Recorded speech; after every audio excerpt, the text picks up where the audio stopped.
αυτές οι περίφημες μυστικές υπηρεσίες του Ισραήλ που τις διαφημίζουμε τόσα χρόνια, οι καλύτερες του κόσμου και δεν πήραν χαμπάρι τίποτα τι ετοίμαζε η Χαμάς?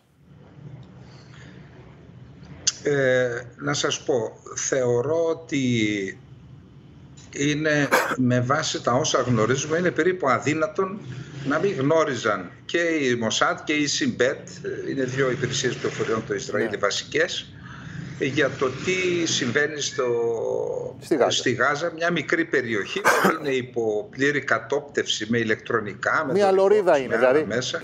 Μια λωρίδα είναι δηλαδή. Αλλά πρέπει να βάλουμε την εξής παράμετρο στην εξίσωση.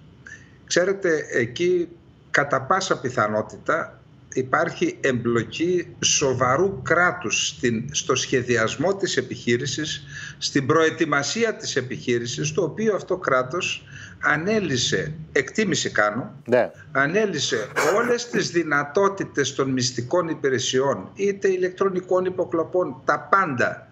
Ανέλυσε επίσης ακόμα και τον σιδερού θόλο, αυτό το ανίκητο σύστημα το αντιαεροπορικό, ναι.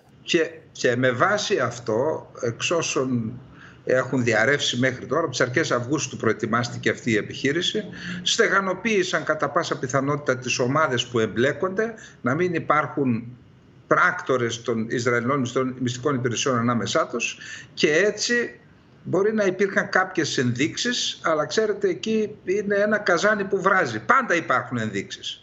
Εκτιμώ λοιπόν ότι δεν αξιολόγησαν σωστά αυτές τις ενδείξεις και φτάσαμε εδώ που φτάσαμε. Μάλιστα. Κύριε Φελιππεκόπουλε, επειδή διαβάζω, τι να σας πω, εκατοντάδες σχόλια για το ήξεραν και ότι είναι μια σκευωρία.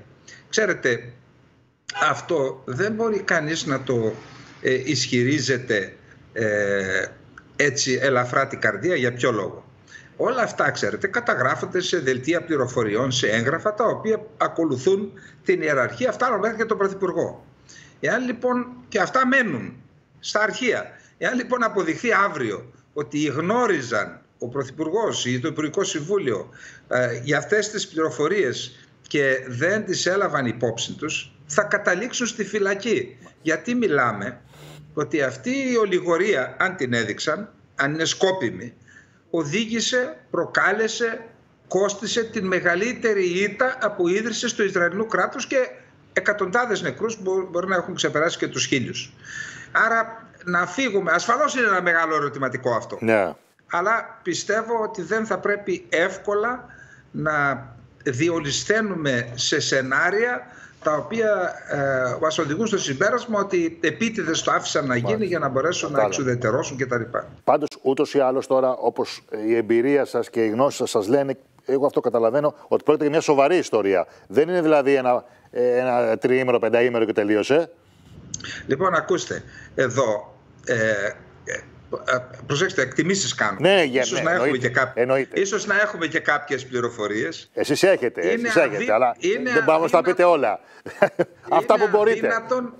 Ακούστε, είναι αδύνατο να μην υπήρχαν υψηλόβαθμοι και εμπειρότατοι αξιωματικοί ξένης χώρας, σοβαρής ξένης χώρας, με εμπειρία σε αυτά, οι οποίοι είτε σχεδίασαν, είτε οργάνωσαν, είτε και κατήφθηναν αυτή την επιχείρηση. Υπάρχουν τα εξής τα στοιχεία τα οποία αποκλείουν το ενδεχόμενο να το έκαναν μόνοι τους οι Παλαιστίνοι. Καταρχάς είδαμε αλεξιπτωτιστές με αερόπτερα. Yeah. Επίσης είδαμε και βατραχανθρώπους ή και πεζοναύτες. Αυτά όλα, επειδή δεν υπάρχει προπαίδεια στην Παλαιστίνη, στη λωρίδα της Γάζας, κάποιοι πρέπει να τους τα δίδαξαν. Δηλαδή, είδαμε εξαιρετικά προχωρημένες τακτικές, 50 αλεξιπτωτιστές σε διείσδυση 40 χιλιόμετρων στο βάθος του Αυτό θέλει εξάσκηση πολύ μεγάλη, έτσι δεν είναι, και εξειδικευμένη. Βεβαίως. Δεν είναι... Βεβαίως. Άρα εκεί είναι τώρα η Wall Street Journal αναφέρει το Ιράν ότι είναι εμπλεκόμενο. Το είδα, το Ιράν είναι και εγώ, ναι. Και μάλιστα στηρίζεται σε πληροφορίες που έδωσε η ίδια η Χαμάς. Εν πάση περιπτώσει, είναι γνωστό πάντως ότι το Ιράν, και εδώ ξέρετε, επειδή ακούγονται και λέγονται διάφορα, ξέρετε, ένα κράτος που προέρχεται από μία αυτοκρατορία, έχει αυτοκρατορικές πολιτικές και αυτοκρατορικές βλέψεις. Δυστυχώς, με αυτό είμαστε αντιμέτωποι με την Τουρκία, που είναι η διάδοχος της Οθωμανικής Αυτοκρατορίας. Εδώ λοιπόν το Ιράν είναι μια υπερδύναμη στην περιοχή και δεν θα πρέπει, επειδή έχουμε ίσως εισφαλμένες απόψεις, δεν θα πρέπει να παραβλέπουμε το γεγονός ότι έχει σοβαρότατο λόγο στα τεκτενόμενα στο Λίβανο με τη Χεσμολάχ. Έχει σοβαρότατο λόγο και ρόλο στα τεκτενόμενα στη Συρία. Έχει περίπου 30 με 40.000 ενόπλους πολιτοφύλακες, τους λέμε, ναι, αλλά... οι οποίοι αυτοί κράτησαν ζωντανό τον Άσαντ 12 χρόνια εμπόλεμη κατάσταση. Έχει πάνω από 100.000 ενόπλους στο Ιράκ, τη Χάσδη Σάμπι, πολιτοφύλακες Σιήτες. Έχει την Ιεμένη, η οποία γονάτισε το σύμπαν, οι Χούθι, οι αντάρτες Σιήτες που υποστηρίζονται από τη Σαουδική, από το Ιράν. Έχει τεράστιες δυνατότητες στα οπλικά συστήματα, έχει αναπτύξει, και προς Θεού δεν κάνουμε προπαγάνδα υπέρ του Ιράν, προσπαθούμε να απεικονίσουμε την κατάσταση. Καταγραφή κάνετε να δούμε τι συμβαίνει στην περιοχή. Έχει δε αναπτύξει και υπερηχητικούς πυράβλους βελληνικούς 2.000 χιλιόμετρων, που αντιλαμβανόμαστε όλοι ότι αυτό συνιστά μείζωνα απειλή για το Ισραήλ. Άρα αυτή η επιχείρηση, επειδή υπάρχει και το γεωπολιτικό πλαίσιο, ξέρετε, υπάρχει καταρχάς οι συμφωνίες του Αβραάμ, που επιχείρησε το Ισραήλ εδώ και 2-3 χρόνια να συνάψει συμφωνίες με τον αραβικό κόσμο. Ξεκίνησε από το Μαρόκο και πήγε μέχρι το Ομάν, όλον τον αραβικό κόσμο. Κορυφώθηκε αυτή η διαδικασία με τη Σαουδική Αραβία πρόσφατα. Έχουμε αυτόν τον άξονα, τον αντιδρόμο του μεταξιού, που είναι ένα σχέδιο των ΗΠΑ, Ινδία, Ομάν, Σαουδική Αραβία, Ισραήλ, Ελλάδα, που πλήττει τα συμφέροντα της Κίνας και της Τουρκίας. Έχουμε την προσέγγιση του Ισραήλ με τη Σαουδική Αραβία, που ενοχλεί το Ιράν. Άρα αν θέλουμε να δούμε τον χρονισμό, γιατί τώρα θα πρέπει να αναζητήσουμε τις γεωπολιτικές αιτίες που πριν από λίγο τις προανέφερα και ποιοι ωφελούνται. Ωφελείται η Κίνα, ωφελείται το Ιράν, ωφελείται η Ρωσία, γιατί κανείς δεν μιλάει πια για τον πόλεμο στην Ουκρανία, πέραν του ότι φορτία που προορίζονταν για την Ουκρανία με όπλα, πυρομαχικά, βλήματα, αλλά και 4,5 δισεκατομμύρια δολάρια έρχονται στο Ισραήλ από τις ΗΠΑ. Τουρκία δεν άκουσα καθόλου να μου λέτε. Ακούστε, η Τουρκία έχει πρωταγωνιστικό ρόλο, όχι στα επιχειρησιακά, αν και ξέρετε στις 15 Σεπτεμβρίου, μπορείτε να το αναζητήσετε οι τηλεθεατές μας, τα Ισραηλινά μέσα μαζικής ενημέρωσης γράφουν ότι συνέλαβαν ένα φορτηγό που είχε με προέλευση από την Τουρκία, που πήγαινε στη Γάζα με 15 τόνους εκρηκτικών ή μια ύλη που χρησιμοποιείται για την παραγωγή εκρηκτικών. Έχει η Τουρκία λοιπόν πρωταγωνιστικό ρόλο στην προστασία και στην παροχή πολιτικής υποστήριξης στη Χαμάς, στην παροχή διοικητικού χαρακτήρα διευκολύνσεων, διαβατήρια και λογαριασμοί στις τράπεζες, ξέπλυμα χρήματος.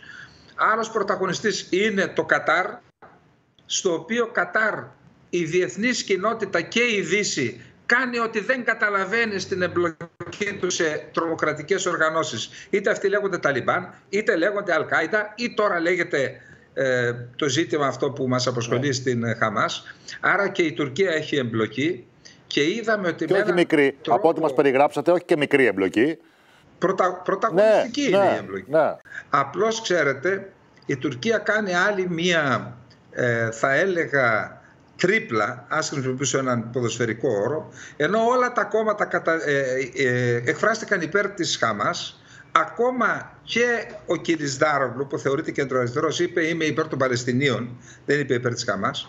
Το ΑΚΠ και ο Ερντογάν δεν έκανε δήλωση ευθείας υποστήριξης, έκανε μια δήλωση για ίδρυση Παλαιστινιακού κράτους στα σύνορα πρώτου 1967 με έδρα την Ιερουσαλήμ, αλλά προσφέρθηκε και για διαμεσολαβητής. Δηλαδή, από τη μία πλευρά είναι ο άνθρωπος που άναψε τη φωτιά και τώρα λέει εδώ είμαι ως πυροσβέστης. Αυτό θα πρέπει να τύχει ιδιαίτερης ανάλυσης από τους Έλληνες στρατηγιστές της πολιτικής, αυτοί που χαράσουν την πολιτική απέναντι στην Τουρκία. Τελευταίο ερώτημα. Θα κρατήσει αρκετά, εκτιμάται, αυτή η ιστορία, αυτός ο πόλεμος?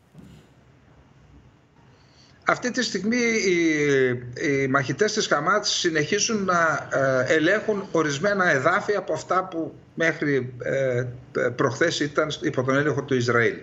Όμως δεν υπάρχει, εκτιμήσεις κάνουμε, καμία περίπτωση να διατηρήσουν αυτά τα εδάφη που ελέγχουν τώρα, και από εκεί και μετά ακούω για σχέδια ολοκληρωτικού ελέγχου από τις Ισραηλινές Ενόπλες Δυνάμεις της Λωρίδας της Γάζας. Αυτό θα κρατήσει, πιστεύω, μερικές εβδομάδες.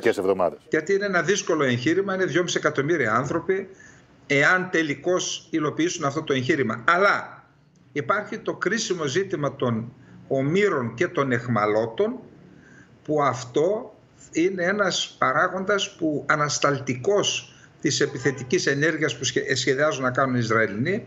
Θέλουν πρώτα να σώσουν και να ανταλλάξουν τους κρατουμένους, ομήρους και αιχμαλώτους, και στη συνέχεια θα δούμε τι θα εκτηρηχθεί.